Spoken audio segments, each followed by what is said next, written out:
Көзайым үй тапсырмасын жазып жатыр, я? Ya. Ne аты мындай? Мынандай жазып келіпті. Анан есін жыртатып. Есін көш деген жыртат. Мынау не самолет, Ұшақ.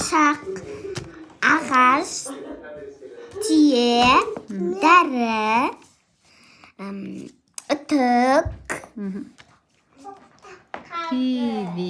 киви, мынау құрт, мынау Цирк. Есеп шығарып жатыр. Кәні 5-ке 1-ді қосамыз. 5-ке 1-ді міне жыртап. Қанша болды? 6. 4-ке 2-ні. Қосамыз. 4-ке 2-ні. Қанша болды?